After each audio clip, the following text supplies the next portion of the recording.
Perek Gimel Mishnah Hey. Ketores shel shachar hoise kreva bein dom le'ivarim. The morning ketores, the ketores which they brought in the morning, would be offered up on the mizbeach hazav, on the mizbeach inside the kodesh, bein dom le'ivarim, between having been mekabel the dam and do the zrikas hadam, and offering up the Eivarim. And this is what we discussed in the previous Mishnah. And the Bar Tanura notes from the Gemara in Lamed Yomא Lamed that this wording of the Mishnah is lav dafka, is not specific, because we said in the previous Mishnah that there were other things that took place between the Zrikas Hadam and the offering up of the Eivarim. For example, there was the Hatovas Haneiros, there was the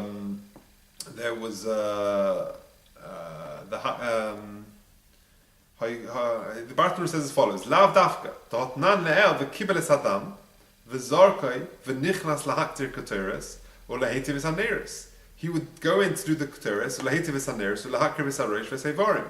Alma hoyse keteres kreva bein dam l'neres. That really, if you want to be exact, the keteres was placed between the dam.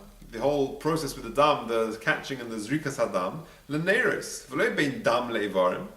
So rather, what the Tana is telling us, as the Batnur goes on to say, the Tana in this mission is not telling us exactly the sequence of events, one after the other. That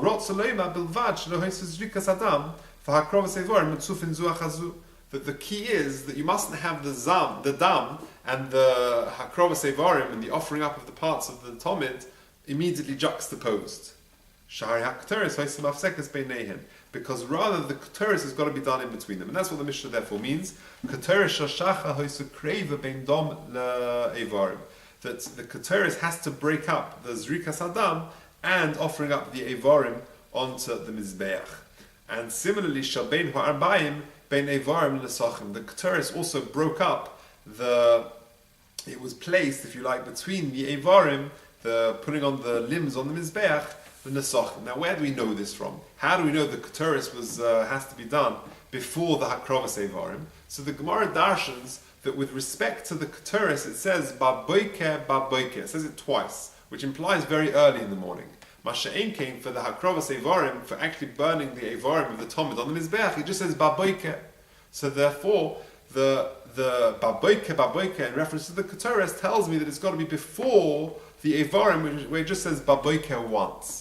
And similarly, in the afternoon, the pasuk says kaminchas haboike ucheniskei, that just like the minchas haboike, the keteris came before the nesachim, so too in the bein harbayim, the keteris has got to come before the nesachim. Interestingly, it doesn't say kaminchas eivari haboike, kaminchas keivari haboike ucheniskei, but rather it says kaminchas haboike.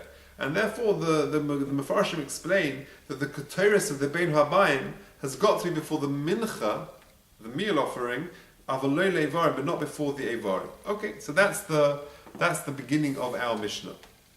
Continues the Mishnah. Im hoya kohen gadol zokein or istanis. If the kohen gadol was old or was frail and delicate and was worried about the water being too cold for him, because the water would come from an underground spring and it would be very cold. Mechamin loy chamin umatinin l'teichatzeinein. They would warm the water for him, and kadesha tofik tzinosan, in order to remove the chill of the water. And the Gemara brings a brisa which explains how they would do it. They would actually heat up a big chunk of metal before Yom Kippur, and they would leave it on the fire all night, and on the morning of Yom Kippur they would take this very hot piece of metal and they would place it in the mikveh, which would of course warm up the mikveh, and therefore it would remove the chill of the mikveh, so therefore the Kohen Gadol would be able to go to the mikveh in slightly warmer conditions. The Meiri notes that lav dafka they would do this. It could be they would heat water on Erev Yom HaKippurim, and then this hot water on the morning of Yom Kippur they would take and add that to the water of the mikveh. But either way, they were allowed to do it, even though this procedure involves a shvus, involves an issa d'rabbanan. Chazal tell us ain't shvus b'mikdash, and therefore there's no restrictions, rabbinical restrictions that ordinarily apply elsewhere. So ain't shvus b'mikdash is the rule that is invoked to allow this procedure to warm up the water of the cold mikveh on Yom Kippur. That is the end of Mishnah.